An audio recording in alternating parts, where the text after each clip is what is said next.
মেঘু আজকে কবিগুরু রবীন্দ্রনাথ ঠাকুরের আমাদের ছোট নদী সবাইকে আবৃত্তি করে শোনাবে। রবি বলো তো, আমাদের ছোট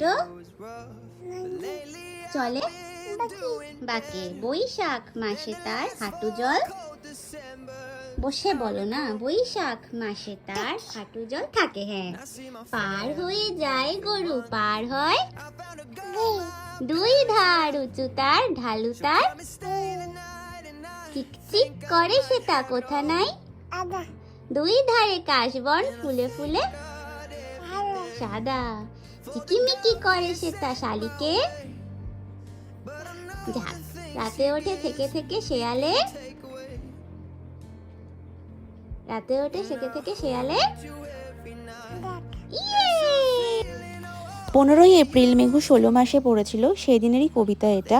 আজ রবীন্দ্র জয়ন্তীতে কবিগুরুর প্রতি আমাদের তরফ থেকে এইটুকু শ্রদ্ধা।